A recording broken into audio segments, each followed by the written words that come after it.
This is a sample audio-video presentation chapter from the book, Melodies, Movies and Memories, written by Late Shri Nalin Shah. The book is published by Sarthak Prakashan, Ahmedabad.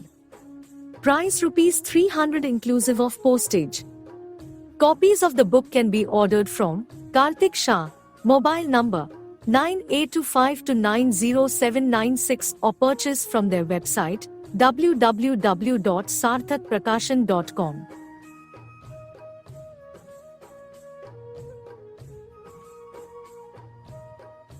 Sunrise to sunset.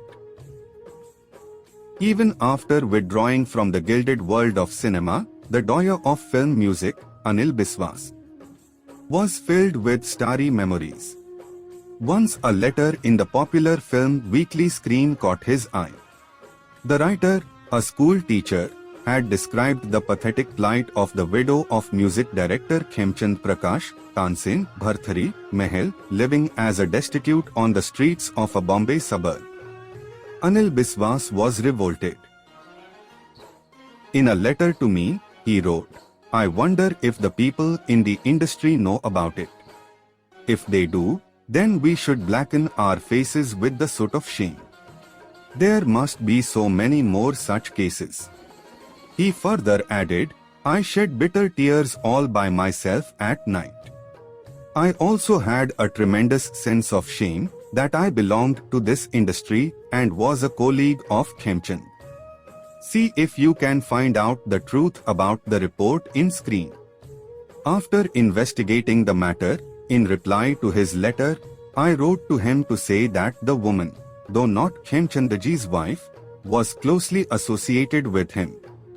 His wife had died much earlier. This woman was his inspiration and a close confidant who bore him a daughter. The daughter had died and the woman, without any means of support, was living on a pavement in Borivali, a suburb in Bombay. She moved about aimlessly with a sack of clothes under her arm and stood transfixed if the strain of Aega Aane Wala was heard anywhere.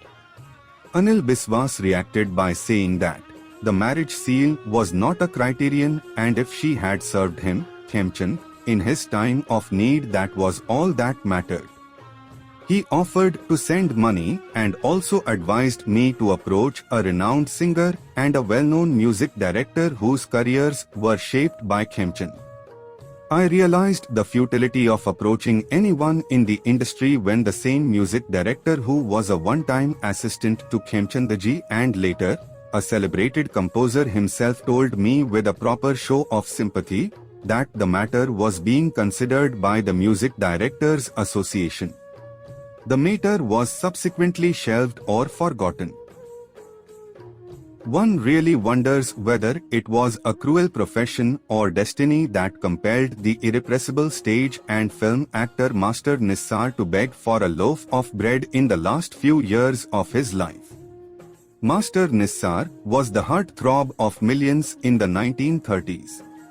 He earned immense popularity as a singer-actor in many of Madan Theatre's popular films such as Laila Majnu, 1931, Shakutala, 1931, Chatra Bakavli, 1932, Gulru Jarina, 1932, and Indra Sabha, 1932, to name only a few. His sweet voice and commanding presence earned him unprecedented laurels. When Master Nissar became a victim of abject poverty later in life, his heart must have revolted while recollecting his own famous song, Wo Mukaddar Na Raha, Wo Zamana Na Raha, Shireen Farhad, 1931, which turned out to be tragically prophetic. Singer G. M. Durrani, Neend Hamari Khwab Tumhare, Nay Kahani, 1943, too was disillusioned with his own colleagues when he had to be operated upon for a serious throat ailment. Singer Johrabai Ambalavli, Ankiya Mila Ke Zia Bharma Ke, Ratan, 1944, who retired in the 1950s, had her long, comfortable retirement ensured by her daughter Roshan Kumari's successful career in Kathak. Similarly, Sound investment of Suriya's earnings allowed her to decline to sing for other artists after having retired as an actress. Singer Lalita Devulkar, Humko Tumhara Hi Asra, with Rafi, Sajan, 1947, had a successful singer, music director husband Sudhir Fark to look after her, and Sudha Malhotra, Awaaz De Raha Hai Koi Asma Se, Gauhar, 1953, fortunately had a wealthy husband. Shamshad Begum, Ik Tera Sahara, Shama, 1946, who had set innumerable hearts aflame with her sharp and full-throated voice, felt hurt when her favorite music director invited her to sing in a chorus. She preferred to retire under the care of her happily married daughter Usharatra rather than suffer humiliation. But fortune does not favor all. Singer Rajkumari, घबरा के जो हम sir को टकराए तो अच्छा हो, महल, 1949 and son Barry Balam सच बोल रही आई भी क्या होगा, Bornan, 1950, who started her career in the early 1930s, had the world at her feet when she was sitting on the pinnacle of success. Her career nosedived in the 1950s, and that was the beginning of her struggle for survival. If destiny was unkind to her, nature favored her. The years could not age her voice, nor could adversity break her spirit, and that saved her from the ultimate degradation to which some of her contemporaries had been subjected to. Rajkumari never forgot the plight of the attractive singer-actress Ratanbai, Tere Pujan ko Bhagwan bana man mandar alishan, Bharat ki beti, 1935, in her later years, begging at the Haji Ali Dargah. Well-known music director and singer Khan Mastana, Watan ki Raah Mein Watan ke Naujwan, Shaheed, 1948, died as a beggar near Mahin Dargah. When some well-wishers collected a fund for Khan Mastana, a comfortably retired playback singer donated a mere 100 rupees. Whenever Khan Mastana was referred to, she proudly recalled her act of charity as a big sacrifice on her part. It is strange to recall that she did not show even that much charity when her contemporary Jahan Arakajjan, Ghungat Pat Nahi Kholoon, Bharthari, 1944, died under similar circumstances in the mid-1940s. When a young boy Master Parshuram sang as a beggar, Man Saaf Tera Hai, Ya Nahi, Pooch Le Dil Se, Duniya Na Mane, 1937, he would never have dreamt that he would become a beggar in real life too. Helplessness had driven him to country liquor. When Tabassum picked him up from the pavement and presented him on her popular Phool Khile Hai Gulshan Gulshan show on TV, his story moved viewers. Donations poured in from all quarters. Viewers who were accustomed to paying a heavy entertainment tax for a film in the theatre did not mind a small amount by way of a donation to show their gratitude to a needy artist. But for the film industry to which he belonged, Master Parshuram was a creature of no consequence. A few years ago, when a popular singer-actress of the 1930s died on the streets of Calcutta as a destitute, HMV took possession of the body so that the final rites could be performed with dignity. Such a gesture on the part of HMV was a rare one. As a monolithic monopolist for a number of years, it always worried about its profits and not the artists who made it possible. When it got into troubled waters because of severe competition, HMV suddenly realized its social obligations and announced the setting up of the Artists' Benevolent Fund and widely publicized it. No one took it seriously except a certain music lover who hopefully drew HMV's attention to the pathetic plight of Rajkumari, whose husband was being treated for cancer. HMV officials could not have found a better opportunity to repay their debt to Rajkumari, the oldest surviving playback singer. Only a few months earlier they had honored Rajkumari with flowers and weighty words while celebrating 50 years of her playback singing. And yet, The HMV official to whom the appeal was addressed did not show the courtesy of even acknowledging the same. Probably because they were busy planning dinner at a 5-star hotel to celebrate 40 years of Lata's singing career at that time. Eventually, the announcement of the artist's benevolent fund turned out to be just a mere publicity stunt. The former Director General of Doordarshan, Gijubhai Vyas, wistfully remembered his days with AIR, Bombay when renowned singers Sundarbai and Fayaz Khan were retained as staff artists in their later years only to allow them the privilege of drawing their. This gesture towards acknowledging their contribution to music was highly appreciated by the artists. Sundarbai, Man Papi Bhula, Aadmi, 1939, in her final stages of life in 1952, was admitted to Bombay Hospital at the expense of AIR, Bombay, by the station director. Z.A. Bukhari, who did not wait to consult the government before spending the money. Similarly, music director Jadev did not have a house of his own and had to depend on music lovers in the last stages of his life. Music director Ghulam Muhammad, Mirza Ghalib, 1954, Pakistan, 1971, was another composer who made a noteworthy contribution to film music as a composer and rhythmist. He suffered a severe financial setback when Pakistan was held up for 8 years as a result of a personal dispute between Meena Kumari and her producer husband Kamal Amrohi. During this difficult time, Ghulam Muhammad lived mainly on hope. Proud as he was, he never discussed his personal problems. But once, out of sheer desperation, he talked about them to this writer and referred to the high hopes he was nursing about his prospects after the completion of the magnum opus. Destiny willed otherwise. Ghulam Muhammad died before the release of Pakistan, and the composer with 30 years of notable work faded into obscurity. His death found mention in just a 2-inch column in a widely circulated English film weekly. What is significant to note is that Ghulam Muhammad's family did not get any royalty for his life's best work in Pakistan.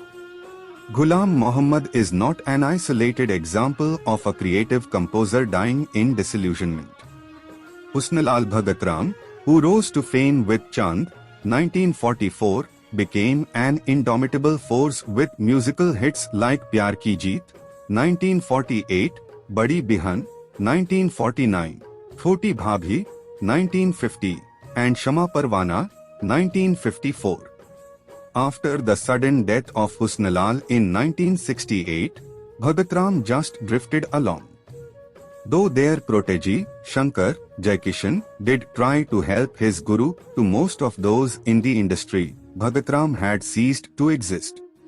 Saraswati Devi, who popularized classical music in films in the early days, was conveniently forgotten even by her happily placed old associates after she retired from films in 1950. She was barely 23 in 1935 when she joined Bombay Talkies as a composer. A rare dedication and an emotional attachment to the institution inspired her to give her best in films such as Achut Kanya, Kit Gaye Ho Khevanhar, 1936, Kangan, Suni Padi Re Sithar, 1939, Bandhan, Rukna Sako To Jao, Chane Zor Garam Babu Mailaya, 1940, and Hula, Na Jane Kidhar Aaj Meri Nao Chali Ri, 1941. She gracefully retired in the early 1950s and lived in seclusion at the Theosophical Society near Juhu Beach. She was content just to teach music without any monetary gain. When she fell from a bus and fractured her hip, her neighbors collected donations for her treatment in Arogya Nidhi Hospital. She was way above the pettiness of complaining about the wealthy people who took pride in their association with Bombay Talkies but did not think it necessary to come to her rescue. She died soon after, at 68, still clinging to the memories of her precious past. There comes a moment in the life of an artist when creative instinct deserts him or changing values in art makes him redundant. But fond memories of his past keep returning when he is in a vacant or pensive mood. But pleasant memories alone are not enough to fill a lonely heart. Artists, too, suffer from the infirmity of a noble mind. They want their past achievements to be acknowledged, especially when the spotlight is no longer on them. It is another matter that sometimes, while struggling to survive, they themselves want to forget their own achievements because of a firm conviction that society has played truant. Sushila Temp probably sang in just one film, but her forte had been classical music. She cut innumerable discs of Khayal, Thumri and Dadra. Stark poverty stared me in the face as I entered her house in the thickly populated Girgaon area of Bombay where, at 70, she lived alone. She still sang in a temple just to keep the home fires burning. She had preserved many of her still unplayed 78 RPM records in the hope that someday, the record company would want to produce an LP record. It was a far-fetched hope. But hope and pride, apart from the records, were her only possessions in life. Singer Mubarak Begum, for a long time, was still confident of her ability to sing. Day after day she waited for her dream to come true. It was an endless wait in a small room where she lived with her ailing daughter. Ruefully, she watched time pass by, and when her own melody Kabhi Tanhaiyon Mein Yu Hamari Yaad Aayegi rang in her ears, she felt sad and neglected. On the other hand, singer Kalyani had left her past far behind. She lived in a dilapidated house where everything seemed to have outlived its utility. She felt that she had a reasonably good voice, yet she refused to sing even for a concert. Probably, she did not want to spoil the impression people carried about her songs like Sharabi Soch Na Kar Matwale, with Pankaj Malik, Mukti, 1937, and Aahe Na Bhari Shikwe Ne Kiya, with Johra and Noorjahan, Zeenat, 1945.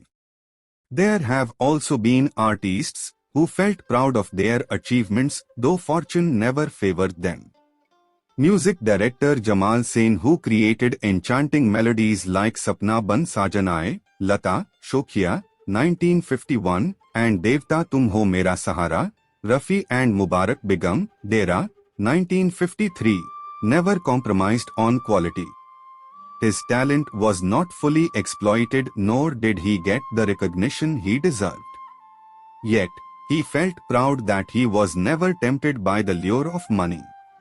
The Cultural Department of the Government of India, after a long wait, woke up to the needs of aged artists. Consequently, music directors Timirbaran, Devdas, 1935, Badba, 1953, till he died, and Madhulal Damodar Master, Khuda Dost, 1932, Parivartan, 1949, and the vocalist Hirabai Barodekar were assured of a monthly stipend of 600 rupees, 600. The pioneer sound recordist Minu Katrak, who beautified other people's voices, lost his own due to throat cancer in 1977.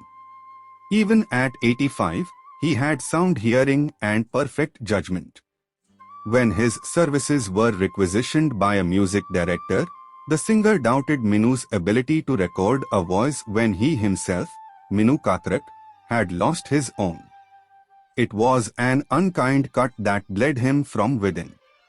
He chose to retire rather than suffer humiliation. He had become a part of history, though according to the renowned recordist Kaushik, Minu Katrak was the best. But the musical scene had changed, and along with it the definition of quality. Artists are generally caught unaware when they suffer a sudden setback in their careers.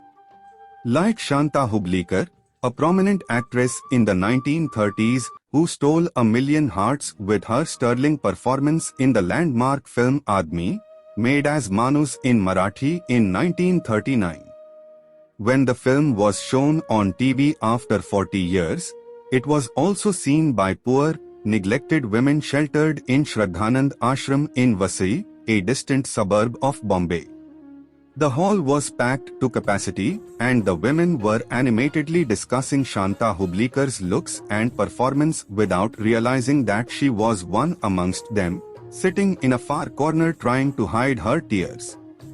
Hublikar had been living there under an assumed name, as she was too proud to reveal her identity.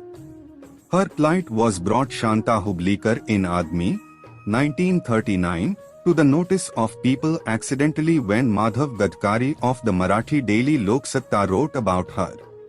Again, people contributed generously and helped her live in peace for the remaining 4 years of her life. Nobody knows how many artists have died unsung and undiscovered after the limelight has faded.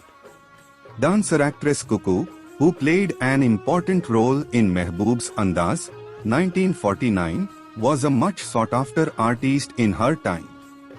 Her item song was a mandatory requirement in a film. But producers, who relied on her for the success of their films, were not around to lend her a helping hand when she was struggling for life in a municipal hospital.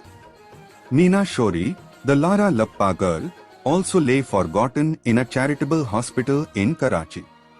Later day artists were too busy singing, dancing, heaving, grunting and shaking their bodies to entertain the meanest and the basest. In the deafening noise of the disorganized sound, how could they hear the faint moaning of an artist in agony? All those victims of misfortune were eventually rescued from any further humiliation by merciful death. The most poignant incident of ingratitude on the part of the people in show business is that of Sardar Chandulal Shah. He was a pioneering filmmaker who founded the prestigious institution, Ranjit Movietone. He was a father figure and truly deserved the nickname Sardar in the industry. His neighbors are witnesses to happier times in the early 1940s when Chandulal was operated for cataract. They remember vividly how his well-wishers had lined up from his second-floor apartment to the street below to inquire about his health. In 1946, Chandulal lost 96 lakhs in a day on cotton speculation. He settled his dues within a fortnight to keep his honor. Eventually, he lost his studio. The man who led the industry from infancy to maturity died a broken-hearted man in 1975 at the age of 77. Raj Kapoor was the only important filmmaker among the handful of mourners. No one else had time to pay homage to the Sardar of the film industry because his funeral had no commercial value. Maestro Anil Biswas, who consistently refused film offers, after his retirement in 1965, shunned the madding crowd years ago. Whenever he came to Bombay from Delhi, he had no desire to renew his old acquaintances in the industry which he had renounced. It was an industry he had known closely. It was an industry O.P. Nair, during a talk, described in unprintable language. It was an industry that did not suffer the prick of conscience. This is a sample audio-video presentation chapter from the book Melodies, Movies and Memories, written by Late Shri Nalin Shah. The book is published by Sarthak Prakashan, Ahmedabad. Price, ₹300, inclusive of postage. Copies of the book can be ordered from Kartik Shah. Mobile number 9825290796 or purchase from their website www.sarthakaprakashan.com.